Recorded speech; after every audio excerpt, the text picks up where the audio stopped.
Hello friend, तो कैसे हैं आप। उम्मीद है कि आप सब बहुत ही अच्छे होंगे और अच्छे से अपना पढ़ाई लिखाई कर रहे होंगे। तो आज की इस वीडियो में हम देखने वाले हैं class 10th Bihar board science के मिक्स 30 क्वेश्चन। ठीक है, इसमें मिक्स क्वेश्चन यानी कि फिजिक्स का भी, केमिस्ट्री का भी और बायोलॉजी का भी, और सारे क्या प्रीवियस ईयर क्वेश्चन है। आगे में आपको ईयर भी लिखा हुआ मिल जाएगा। ठीक है, तो इससे आप अनुभव भी लगा सकते हैं कि क्वेश्चन बिहार बोर्ड में किस टाइप से पूछा जाता है। और इसमें जो भी 30 ऑब्जेक्टिव है सारे के सारे क्या है, मोस्ट इम्पॉर्टेंट है। इसलिए वीडियो को शुरू से लेकर लास्ट तक वॉच कीजिएगा। ठीक है, तो चलते हैं हम अपने क्वेश्चन की तरफ। तो हमारा फर्स्ट नंबर का क्वेश्चन यहाँ पे, ध्वनि की चाल सबसे अधिकतम किस में होता है। तो ठोस में सबसे अधिक गति से ध्वनि चलता है। ठीक है, तो ऑप्शन यहाँ पे हमारा क्या हो जाएगा, ए राइट आंसर हो जाएगा। अब हम चलते हैं क्वेश्चन नंबर 2 पे। तो क्वेश्चन नंबर 2 है हमारे पास, आवर्धन किसका अनुपात होता है। दूरी का होता है, द्रव्यमान का होता है, दाब का होता है, या फिर प्रतिबिंब की ऊंचाई बटे वस्तु की ऊंचाई। ठीक है, तो इसका प्रतिबिंब और वस्तु की ऊंचाई का होता है। ठीक है, प्रतिबिंब की ऊंचाई बटे वस्तु की ऊंचाई का अनुपात को हम बोलते हैं आवर्धन। ठीक है, तो और 2021 में पूछा गया है। तो यहाँ पे हमारा आंसर क्या हो जाएगा, यहाँ पे बी राइट आंसर हो जाएगा। तो अब हम चलते हैं क्वेश्चन नंबर किस पे, 3 पे। क्वेश्चन नंबर 3 है हमारे पास, विद्युत धारा किससे उत्पन्न होता है। तो इलेक्ट्रॉन के प्रवाह से उत्पन्न होता है। ठीक है, न्यूट्रॉन प्रोटॉन से नहीं होता है, अणु से भी नहीं होता है, इलेक्ट्रॉन के प्रवाह से होता है। तो ऑप्शन हमारा सी राइट आंसर हो जाएगा। 2017 में ये भी पूछा गया है। तो क्वेश्चन क्या है, इंपॉर्टेंट है, इसलिए इसको ध्यान में रखना। तो अब हम चलते हैं किस पे, क्वेश्चन नंबर 4 पे। तो क्वेश्चन नंबर 4 है हमारे पास, 1 किलोवाट घंटा किसके बराबर होता है। तो 1000 वाट के बराबर होता है। तो आंसर हमारा यहाँ पे क्या हो जाएगा, ऑप्शन डी राइट हो जाएगा। 2018 में ये भी पूछा गया है। ठीक है, तो अब हम चलते हैं किस पे, क्वेश्चन नंबर 5 पे। तो क्वेश्चन नंबर 5 है हमारे पास, अवतल दर्पण द्वारा प्रतिबिंब कैसा होता है। तो अवतल दर्पण द्वारा कैसा होता है, आभासी होता है और छोटा होता है। आभासी और छोटा होता है, कहाँ पे है, आभासी और छोटा होता है। ठीक है, अवतल दर्पण है ना, सॉरी, अवतल गलती हम पढ़ दें, उत्तल दर्पण है। इससे आभासी हमेशा बनेगा और छोटा बनेगा, इसलिए उत्तल दर्पण का उपयोग कहाँ करते हैं, तो साइड मिरर के रूप में किसका उपयोग करते हैं, तो उत्तल दर्पण का ही उपयोग करते हैं। लेकिन यदि कभी पूछे कि हेडलाइट में किस किस मतलब दर्पण का उपयोग करते हैं, तो हेडलाइट में जो उपयोग किया जाता है वो होता है अवतल दर्पण। ठीक, लेकिन यहाँ पे उत्तल दर्पण बोल रहा है, तो वो हमेशा आभासी और वस्तु से हमेशा छोटा बनाता है। तो ऑप्शन हमारा यहाँ पे क्या हो जाएगा, सी राइट आंसर हो जाएगा। 2020 में ये भी पूछा गया। ठीक है, तो कभी कभी पढ़ने में मिस्टेक हो जाता है, तो इसको आप बुरा मत समझिएगा। ठीक है, फिर बाद में उसको हम सही भी कर देते हैं। तो अब हम चलते हैं क्वेश्चन नंबर 6 पे। क्वेश्चन नंबर 6 है हमारे पास, ध्वनि की आवृत्ति का मात्रक क्या है। ध्वनि की जो आवृत्ति होती है, तो उसका मात्रक क्या होता है, तो वो हर्ट्ज जो होता है। ठीक है, तो ऑप्शन हमारे पास यहाँ पे क्या हो जाएगा, बी राइट आंसर हो जाएगा। अब हम चलते हैं किसके, क्वेश्चन नंबर 7 पे। क्वेश्चन नंबर 7 है हमारे पास, चुंबकीय क्षेत्र रेखाएं किससे प्रदर्शित होता है। तो किससे हम प्रदर्शित करते हैं, 2019 में ये भी पूछा गया है।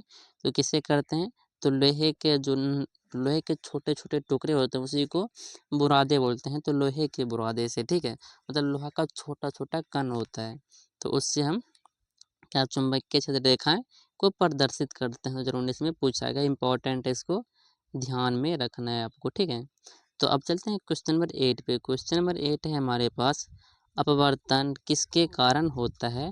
जब माध्यम में परिवर्तन होगा तभी क्या होगा, अपवर्तन भी होगा। तो माध्यम में परिवर्तन के कारण, तो ऑप्शन हमारा यहाँ पे क्या हो जाएगा, ए राइट आंसर हो जाएगा। ठीक है, तो अब हम चलते हैं क्वेश्चन नंबर 9 पे। क्वेश्चन नंबर 9 है हमारे पास, मानव मानव आँख के निकट दृष्टि सुधार होता है।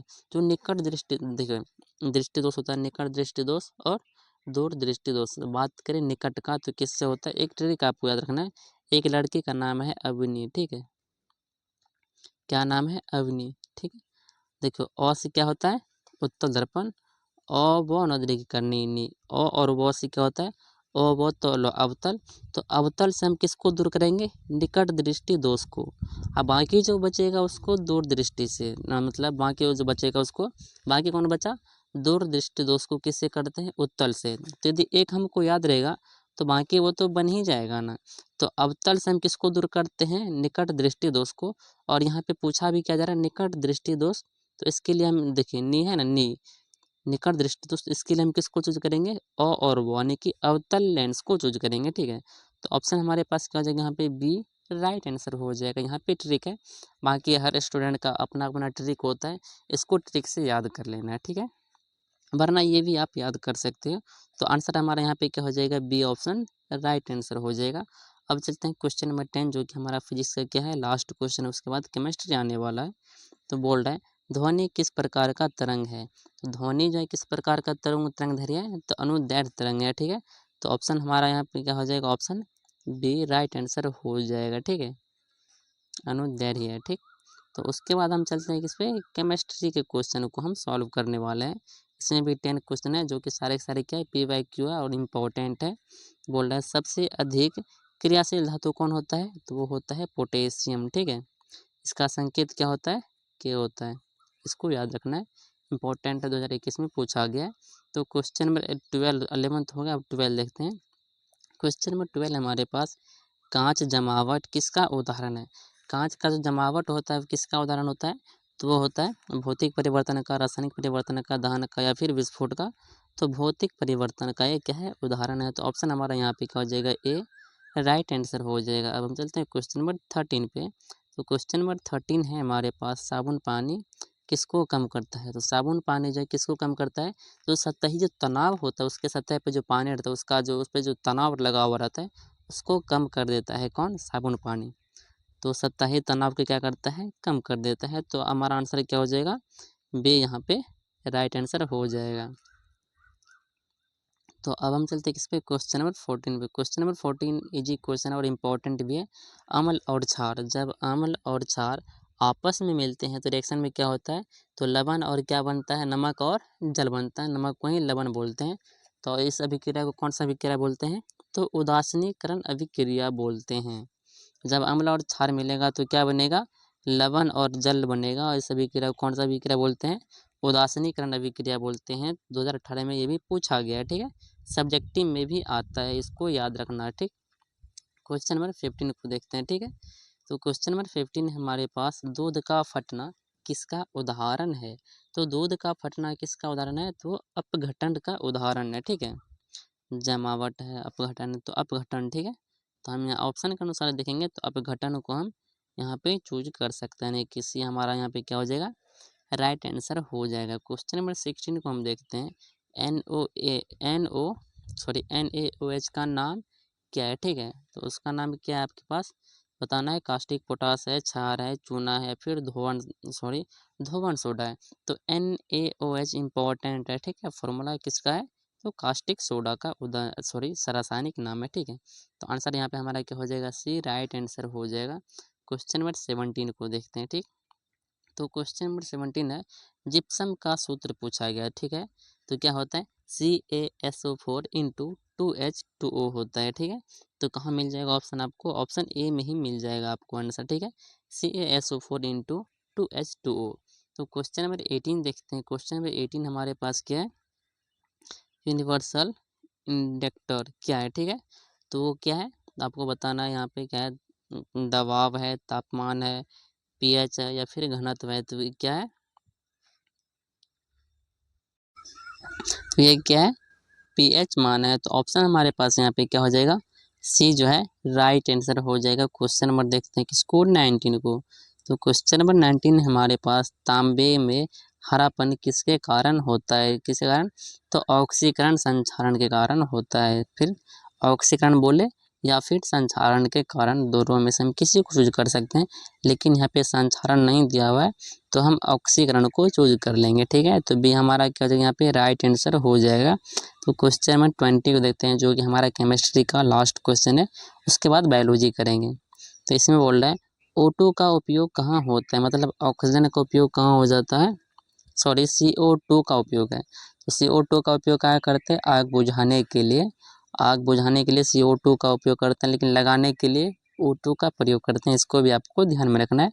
तो अब हम करेंगे 10 PYQ किसका, बायोलॉजी का। ठीक है, तो यहाँ पे हमारा जो बायोलॉजी का 10 क्वेश्चन में से प्रीवियस ईयर क्वेश्चन है और 21 नंबर का क्वेश्चन यानी कि बायोलॉजी का फर्स्ट क्वेश्चन है, रक्त का pH मान कितना होता है। तो इसका यदि देखेंगे तो कितना होता है, 7.4, लेकिन 7.4 यहाँ पे दिया हुआ तो है नहीं, तो हम किसको चूज करेंगे, तो हम सी को चूज करेंगे, इतना के बीच में होता है। ठीक है, तो यहाँ पे हमारा सी क्या हो जाएगा, राइट आंसर हो जाएगा। कभी 7.4 देगा तो हम इसको चूज करेंगे, सटीक आंसर है। ठीक है, तो क्वेश्चन नंबर 22 है हमारे पास, मनुष्य में शोषण कहाँ होता है।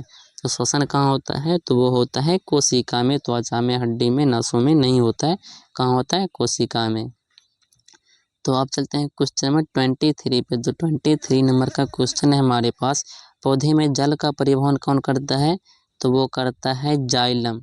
बात करें खाद्य पदार्थ का, तो वो करता है कौन, फ्लोएम किसका करता है, तो ये खाद्य पदार्थ का क्या करता है, परिवहन करता है। इसको ध्यान में रखना, दोनों क्वेश्चन इंपॉर्टेंट है, कई बार पूछा भी गया है। पिछले वीडियो में हम इसको कवर करवाए थे, पिछला वीडियो यदि आप देखेंगे तो ये आपको पता होगा। इसमें हम ट्रिक भी बताए थे, जौ से जल, जौ से जाइलम, जल का परिवहन जाइलम करेगा, बाकी जो बचेगा उसका परिवहन कौन करेगा, फ्लोएम करेगा।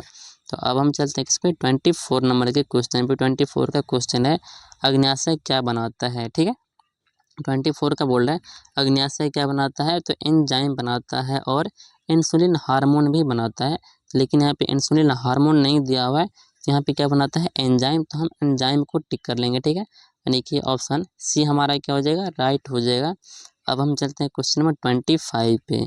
तो क्वेश्चन नंबर 25 है हमारे पास, पत्तियों का रंग हरा किसके कारण होता है, तो होता है क्लोरोफिल के कारण। क्लोरोफिल में क्या पाया जाता है, क्लोरोप्लास्ट पाया जाता है। और क्लोरोप्लास्ट में कौन सा पदार्थ पाया जाता है, या फिर कौन सा तत्व पाया जाता है, तो पाया जाता है Mg, मतलब मैग्नीशियम।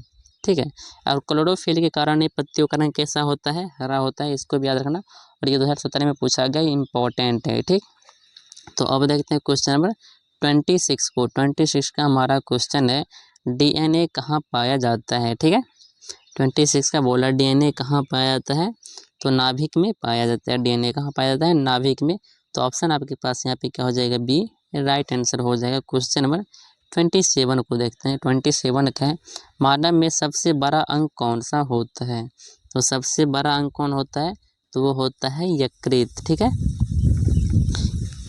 क्या हो जाएगा, यकृत, यकृत ऑप्शन में है क्या, हृदय है, मस्तिष्क है, त्वचा है, यकृत है। यकृत नहीं होगा, यहाँ पे त्वचा यदि दिया हुआ और सबसे बड़ा अंग बोल रहा है। ठीक है, तो सबसे बड़ा अंग का बात करें तो हम किसको चूज करेंगे, वहाँ पे त्वचा को चूज करेंगे जब बात अंग का करेगा तो यहाँ पे हमारा आंसर क्या हो जाएगा, सी राइट आंसर हो जाएगा। अब हम चलते हैं क्वेश्चन नंबर 28 पे। ठीक है, तो 28 का क्वेश्चन है हमारे पास, लाल रक्त कणिका मतलब क्या होता है, RBC, लाल रक्त कणिका क्या वहन करती है। ठीक है, तो किसका वहन करती है, तो ऑक्सीजन का वहन करती है। ऑप्शन आपके पास यहाँ पे भी क्या हो जाएगा, सी राइट आंसर हो जाएगा, ऑक्सीजन का। तो क्वेश्चन नंबर हमारा क्या हो जाएगा, 28 का सी हो जाएगा। अब देखते हैं क्वेश्चन नंबर 29 को। 29 का क्वेश्चन है, प्रजनन का उद्देश्य क्या है, तो वंश में क्या वृद्धि करने का है। ठीक है, तो वंश में वृद्धि। ठीक है, ये हो गया। अब क्वेश्चन नंबर हमारा क्या है, लास्ट है, जो कि जिसके बाद हम इसको एंड कर देंगे। इसमें क्वेश्चन है, अनुवांशिकता, अनुवांशिकता किससे नियंत्रित होता है, रक्त से होता है, जीन से होता है, मांसपेशी से होता है, या फिर तंत्र से होता है। तो कौन नियंत्रित करता है इसको, जीन नियंत्रित करता है, जीन। और ये क्वेश्चन मोस्ट इंपॉर्टेंट 2018 में पूछा गया। ठीक है, तो यहाँ पे हम टोटल 30 ऑब्जेक्टिव देखे हैं, जो कि सारे के सारे क्या है, प्रीवियस ईयर क्वेश्चन है। और यहाँ से आप अनुभव लगा सकते हैं कि क्वेश्चन किस टाइप से बोर्ड एग्जाम में पूछा जाता है। तो यदि आप चैनल पर नए हैं तो चैनल को सब्सक्राइब कर लीजिएगा। वीडियो यदि आपको अच्छा लगा तो उसको लाइक करके दोस्तों में शेयर भी कर दीजिएगा। ऐसा ही यदि आप वीडियो देखना चाहते हैं आप मेरे चैनल को विजिट कर सकते हैं। ठीक है, तो मिलते हैं अगले क्वेश्चन के साथ अगले वीडियो में, तब तक के लिए धन्यवाद।